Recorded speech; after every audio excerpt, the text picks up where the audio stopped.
Olá, sejam bem-vindos à nossa oficina de sensibilização. Eu vou pedir que vocês assistam o nosso filme de apresentação, por favor.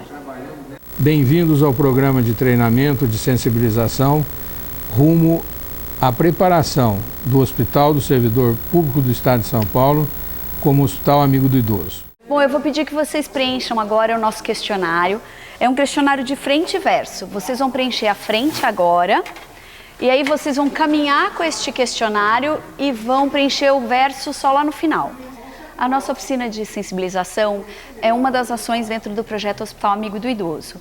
Ela visa que o funcionário possa, mesmo que por um período bem curto de tempo, sentir, vivenciar, experienciar as limitações que o idoso apresenta em decorrência do processo de envelhecimento natural. Para isso nós criamos um túnel de sensibilização com 6 estações que eu apresento para vocês agora. Nessa estação a gente quer falar um pouquinho da dificuldade de locomoção que o idoso normalmente acaba apresentando. Eu convido vocês a andarem nesse ambiente, sintam as pedras, sintam esse terreno acidentado. Eu vou pedir para vocês ficarem num pé só. Complica, hein? Não é fácil. Meu não dá. Mais fácil? Nossa, eu gostaria. Mais difícil. Alguém vai precisar ajudar a Luana. Experimenta, Lu. Deu para perceber? Parece mais fácil do que quando a gente vai tentar, né? Para o idoso é mais ou menos a mesma coisa. Um terreno normal, um terreno plano, para ele já tem que estar prestando atenção na marcha dele, assim como a gente está prestando atenção aqui na pedrinha. Ficar num pé só para subir num degrau, ficar num pé só para transpor um obstáculo, para ele também é difícil, porque o equilíbrio dele está diminuindo. Imagina então, se além dessa fraqueza muscular e essa diminuição do equilíbrio, eu preciso de algum instrumento para auxílio à marcha, por exemplo, uma bengala, por exemplo, uma muleta, um andador. Então eu vou pedir para vocês pegarem esses instrumentos e passearem um pouquinho por aqui e percebam se é diferente. Isso. Experimenta como é achar uma base sólida, uma base em que você se sinta estável com esses dispositivos de ajuda. Garanto que o andador é mais fácil que a bengala, né? Mas é difícil mesmo, né? Parece fácil, mas não é fácil achar um pedaço de chão que esteja estável. Para o pé, né? Exatamente, tem que fazer força. Vou pedir para que vocês venham até o degrau. Bom, agora eu vou pedir que vocês deixem os dispositivos de marcha, porque a gente vai transpor esse degrau. Alguém precisa de ajuda? Eu vou tentar. É alto, mas é alto. dá pra conseguir. Quer, mãe? Tem lugares na cidade que tem essa altura, né? Tem lugares da cidade que tem essa altura, sim. Ônibus, nas calçadas. Bom, é claro que esse degrau é muito mais alto do que um degrau normal, mas a gente tem que pensar numa comparação. Eu também tenho muito mais força muscular do que uma pessoa mais velha. Então, se isso para mim é relativamente fácil, para o idoso um degrau normal é tão difícil quanto transpor um alto assim. E alguém aqui acabou de dizer, né? Um ônibus é quase dessa altura. Imagina então subir ou descer de um ônibus sozinho. É isso que a gente sempre pede. A gente tem que estar sempre atento para o idoso. Ele sempre vai precisar de ajuda, mas nem sempre ele vai ter alguém do lado para ajudar. Às vezes quem vai estar do lado é o funcionário. Então é a gente que tem que estar atento o tempo todo a essa necessidade do idoso. Às vezes um degrauzinho de 5 centímetros para o idoso é difícil de transpor, já é um obstáculo enorme, porque ele tem pouca força muscular, ele tem um equilíbrio precário, a articulação do tornozelo dele já não funciona como funcionava antes. Então a gente tem que estar aqui como funcionário sempre atento ao paciente que está do nosso lado e é idoso para oferecer ajuda como a gente ofereceu, como ele ofereceu para a Luana. Bom, eu peço que vocês olhem agora as fotos de pacientes que frequentam aqui o nosso hospital e que têm essas dificuldades de locomoção, usam dispositivo da marcha e que com frequência precisam de ajuda da gente. Bom, nessa estação o que a gente quer é que vocês prestem atenção de como é difícil para um idoso se relacionar, tanto com as pessoas quanto com o ambiente em que ele convive, quando ele já não tem mais a mesma visão e a mesma audição que ele tinha. Eu vou pedir para vocês tentarem ou preencherem esse formulário que está aqui, seguindo as orientações do Dr. Maurício, que é o nosso diretor de geriatria, aqui no áudio. Meu, ruim de ver isso aqui. Peraí, Duan, não tô escutando. Escutando? Nem eu. Tá baixo. É difícil, não é, gente? Não é fácil. Sabe quando a gente dá orientação para o idoso e ele não segue? Você tem certeza que ele escutou a orientação que você deu? Ou se ela estava por escrita, você tem certeza que ele conseguiu ler? Dá para ler esse formulário direito? Não. Bem embaçado. Não é difícil? Imagine então se ele estiver recebendo essa orientação no corredor, que tem gente falando, ou num quarto, que às vezes tem um aparelho ligado. Não é tão simples. Quando a gente fala uma orientação para um idoso, a gente tem que estar, primeiro, olhando para o rosto dele, para ter certeza que se ele não está ouvindo, ele pode ler os meus lábios. Tem que falar numa altura em que ele consiga ouvir. E tem que ter certeza que ele entendeu. Perguntar mesmo, o senhor entendeu? O senhor ficou com alguma dúvida? Se ele fizer uma carinha de dúvida, pergunta de novo, porque é muito difícil também eu admitir para você que eu já não estou mais ouvindo tão bem, que eu não estou escutando tão bem. Vou pedir para vocês colocarem os formulários aqui na nossa caixinha. Sabe quando o idoso pergunta para a gente onde fica tal setor, onde fica tal serviço? E a gente fala para ele, logo na entrada tem uma placa que indica. Olha a placa. Vê se é tão simples assim como a gente acha que é quando a gente indica. Que cor é o laranja, que cor é o vermelho?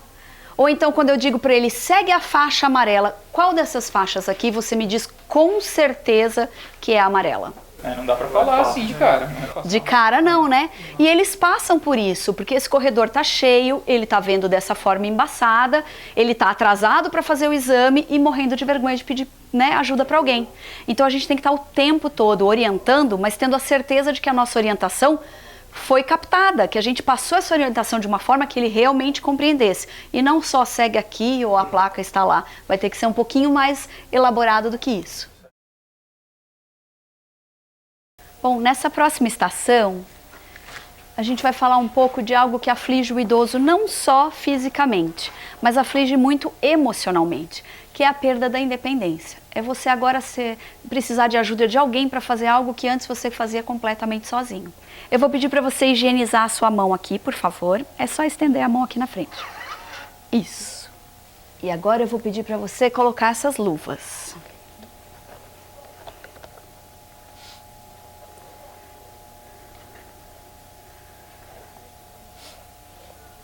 Agora que você já está com as luvas, eu vou pedir para você assinar a nossa lista de presença. Vai ser um pouquinho difícil. Não vai dar. Tá complicado. Olha, aqui, para o idoso também é difícil. Imagina que com o passar do tempo, essa luva é quase como se fosse uma artrite reumatoide. Dificulta, não dificulta? Demais. Então, o que vai acontecer? Ou você vai demorar mais tempo para fazer, ou você vai precisar de ajuda. Experimenta. Que é mais fácil pedir Eu uma acho que eu vou ajuda. precisar de ajuda. Eu agradeço. Nome? Arthur. Vocês entenderam, gente? O idoso é a mesma coisa. O que antes ele fazia absolutamente sozinho, como por exemplo assinar uma lista de presença, assinar um formulário, assinar um talão de cheque, com o passar do tempo vai ficando mais difícil. E aí a gente vai precisar de duas coisas. Ou de ter paciência, porque ele vai fazer aquilo sozinho, mas vai demorar muito mais do que costumava demorar, ou ele vai precisar de ajuda. Só que é uma coisa que é difícil eu admitir para os outros que eu não sou mais capaz de fazer alguma coisa. Então também é difícil admitir. Se é difícil admitir para mim, imagina admitir para alguém que está do meu lado. Então ele não vai pedir ajudas muitas vezes. Então vai depender da gente estar sempre do lado e dizer, o senhor precisa de ajuda? Se eu ofereço, é mais fácil ele aceitar do que ele dizer, olha, você pode me ajudar? Porque é complicado, né? Antes eu fazia sozinho e agora eu preciso de ajuda e é uma coisa que eu tenho que lidar constantemente. Cada vez mais ele vai precisando de mais ajuda para fazer mais coisas. Então a gente está sempre atento, a gente está sempre com essa vontade de ajudar. Se eu chego e ofereço, ele pode até não aceitar a princípio, mas depois a gente já deixou uma porta aberta. Ele vai acabar aceitando quando ele realmente precisar. Eu peço que vocês olhem essas fotos, são fotos de idosos fazendo atividades de vida diária, coisas do cotidiano que eles fazem, que a gente também faz. Só que a gente, pela idade, ainda faz sozinho, e eles já fazem precisando de ajuda. Eles já não conseguem. Bom, então a gente veio dizendo que eles precisam de ajuda para várias tarefas. Muitas vezes o idoso já vai precisar de ajuda para que a comida chegue até ele, né? Então que a gente ajude ele a se alimentar ou que a gente ajude ele a preparar o alimento. E além dessa dificuldade, né, motora de chegar até as coisas, o idoso ainda tem mais uma coisinha. Ele tem uma diminuição do olfato e do paladar. O pessoal da nossa nutrição preparou aqui algo para vocês experimentarem. Imagina. E aí? É gostoso? Não tem gosto de nada. Não tem gosto de nada? E o cheiro é bom? O cheiro também eu não senti. Não tem cheiro. Pensa nisso, assim, o idoso vai perdendo, aos poucos, o paladar e o olfato. Dá vontade de comer? Nem um pouco. Nem um pouco. Então pensa, se eu já tenho a dificuldade, às vezes, de ir até a geladeira pegar comida, se eu já não consigo ir até o fogão fazer comida, e quando eu como, isso que eu sinto, eu vou me alimentar bem? Nem um pouco. Então esse é um grande risco que o idoso passa a ter com o envelhecimento. Ele passa a ficar com o risco de desnutrição. Alguém aqui já ficou gripado e perdeu o paladar e o olfato? Você não acaba comendo menos? Então isso é uma coisa que o idoso a gente tem que estar sempre atento. Pensa que ele sempre está com uma sensação de paladar e de olfato diminuída e que isso não faz ele ter vontade de comer as coisas. E aí tem um segundo perigo. Se eu não sinto nada e eu vou preparar minha própria comida, eu vou encher essa comida de quê? Sal e, se for doce, no açúcar. Então o que eu vou ter? Um idoso se alimentando justamente do que ele não poderia, porque aí aumenta o risco de diabetes, de hipertensão. Então, quando a gente pensa no idoso, a gente não tem só que pensar que eu tenho que levar para ele a comida. Eu tenho que ficar de olho se ele está se alimentando corretamente. E uma coisa assim, comer sozinho não é gostoso, né? Então, ficar próximo ao idoso nos momentos da refeição, ficar do lado dele. Ele já está comendo essa comida que muitas vezes está insossa. E aí, sozinho, né? Então, ficar do lado, ser, né, voluntário para estar ao lado do idoso para comer. Porque senão também o que acontece é que ele vai perdendo o convívio social. Comer algo desse jeito dá vontade de você sentar na mesa com todo mundo? Não. Então a gente tem que insistir para o idoso participar, ficar do lado dele, comer o que ele estiver comendo, mesmo que seja uma dieta onde a gente tirou o sal inteiro. A gente está lá, a gente continua família, participando junto. E se a gente não for família, for o funcionário que estiver aqui do lado, a gente faz esse papel, né? Da mesma forma. Bom, agora que vocês já puderam vivenciar um pouquinho as dificuldades pelas quais os idosos passam, um pouquinho, mas já dá para ter uma ideia do que eles passam. Eu queria falar um pouquinho com vocês, então, da necessidade do acolhimento. Vocês viram que eles têm uma dificuldade para chegar no setor, para ouvir o que a gente tem a dizer, para se alimentar, para fazer as coisas sozinhos. Então, é claro que quando eles chegam no hospital, eles querem ser acolhidos. O que é acolher? Acolher é, além de atender com qualidade de trabalho, é atender com respeito e com gentileza. Primeiro eu vou mostrar para vocês uma foto que eu acho que todo mundo que está aqui já foi atendido dessa forma. Dá uma olhadinha aqui. Eu acho que todo mundo já foi atendido assim em algum lugar. Uma pessoa que não está nem aí para você, que não se interessa pelo seu problema, que nem sequer se dignou a olhar para você. Todo mundo já não pegou um assim na vida? Alguém gostou de ser atendido assim? Não. Então a gente tem que pensar nisso. Se eu não gostei de ser atendido assim, não é esse o atendimento que eu quero para ninguém. Se eu não quero para mim, eu não quero para os outros. Então a gente vai mostrar agora qual é o atendimento que a gente quer, qual é a mudança que a gente busca. Essa é a mudança de atitude que a gente espera. A gente não ficou satisfeito com aquele atendimento. Então a gente pensa assim, para eu mudar o outro, eu tenho que mudar a mim primeiro. Então para mudar a atitude da pessoa que eu estou atendendo, eu tenho que mudar a minha primeiro. E foi isso que ela decidiu fazer. Se lá ela estava completamente desinteressada, aqui ela se decidiu a olhar no olho do paciente, a sorrir para ele, a ser gentil com ele e principalmente a ser prestativa. Ela vai resolver o problema dele da forma como que ela pode. Essa é a mudança que a gente quer em todos os setores. Se nesse setor ela passar a orientação do guichê correto onde ele tem que ir, no próximo guichê atenderem ele da mesma forma, aí no local onde ele faz o exame atenderem da mesma forma, se a pessoa que realiza o exame atender da mesma forma, se o médico que o examinar no retorno para trazer o exame o atender da mesma forma, a gente cria um ciclo de acolhimento nesse hospital inteiro. E é isso que o idoso precisa e é isso que a gente decidiu fazer aqui nessa instituição. Bom, essa é a nossa última parte da estação. Como a gente viu lá, ela decidiu mudar. Quando ela muda, automaticamente o que acontece com o paciente?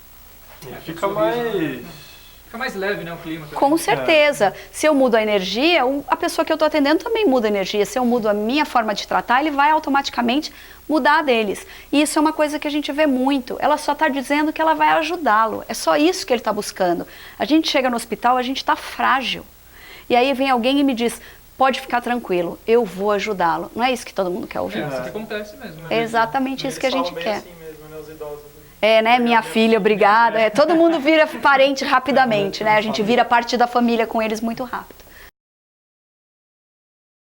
Bom, essa estação é um reflexo da estação anterior. A partir do momento em que a gente traz essa mudança de atitude, a gente consegue o atendimento ideal. O que é o atendimento ideal? É o atendimento humanizado. Humanizado é algo que deveria ser óbvio, mas não é. Humanizar é atender o paciente todo. Não dá para separar, não dá para dizer que ele é um paciente com problema físico. Todo mundo tem a sua parte física e a emocional. E eu não posso separar essas duas coisas. Então, esse é o atendimento que a gente deseja. Eu estou aqui atendendo, cuidando de um problema físico, mas sem esquecer que eu tenho que dar esse apoio emocional enquanto eu estou atendendo. Ser gentil, ser respeitoso, ouvir o que ele tem a dizer. Algumas pessoas aqui no hospital já estão fazendo assim. Por isso que nós temos aqui um vídeo com testemunhos de pessoas elogiando o atendimento. Mas essa estação, ela é principalmente um convite a que todos os funcionários do IANSP participem dessa mudança e entendam que esse atendimento humanizado é a nova cara do IANSP. Fiquem à vontade. Eu quero agradecer essa mudança que houve ali nos tempos, né? Houve uma mudança muito boa que as pessoas foram compreendendo quem está aqui na cama tem uma doença, tem um problema. Então, muito obrigado por tudo e Deus abençoe vocês que estão nesse caminho, que trabalham com os idosos. A humanização, o atendimento humanizado, ela é importante para a gente conseguir o tão aclamado envelhecimento ativo. O envelhecimento ativo é o idoso que continua participativo. Mas hoje a sociedade, ela vê a pessoa, ela julga a pessoa de acordo com a sua capacidade, de acordo com aquilo que eu sou capaz de fazer. E a gente acabou de ver aqui nesse passeio que o idoso vai deixando de ser capaz de fazer uma série de atividades. Então fica fácil a sociedade de hoje achar que o idoso está inútil. Só que isso não é verdade. Quando eu aprendo a olhar o idoso de uma forma humanizada, como um todo, o que ele faz não é mais tão importante como o significado dele. E isso é algo que a gente nunca perde. Então não vai mais importar se a minha avó ainda é capaz de cozinhar ou não, se meu avô ainda é capaz de me levar à escola ou não. O que vai importar é a pessoa que ele é. E isso é o envelhecimento ativo. O envelhecimento ativo é o idoso sim, como a gente fala, ativo fisicamente, é o idoso sim que se cuida, que vai ao médico, que come direitinho, mas é mais do que isso. É o idoso que ainda participa, é o idoso que ainda participa na família dele, então é o idoso que ainda quer aprender com os netos, é o idoso que ainda ensina, né? Aquela avó que ensina a cozinhar maravilhosamente bem, é o idoso inserido nessa família, ele continuando a fazer parte da família, ele continuando a fazer parte da sociedade sempre. Então é isso que é importante, que as pessoas entendam que a humanização, ela traz tudo isso. A partir do momento em que eu vejo o idoso como um todo, eu sempre vou respeitar e vou querer que ele participe, porque o significado dele não se perde. Nem aos 20, nem aos 40, nem aos 80, nem aos 100. Obrigada pela visita de vocês. Eu peço que vocês assinem a nossa lista de presença. Eu vou pedir que vocês também preencham o verso do questionário amarelo. Por favor, fiquem à vontade. Muitíssimo obrigada. Eu vou dar para vocês agora o seu comprovante de participação e o bottom. Esse bottom eu peço que vocês usem porque ele simboliza que vocês agora fazem parte do nosso projeto Hospital Amigo do Idoso. Tá certo. Obrigado. Imagina. Obrigada. Obrigado. Obrigada. Eu convido vocês agora a olharem aqui as obras do IANSP, que são parte extremamente importante desse nosso projeto Hospital Amigo do Idoso.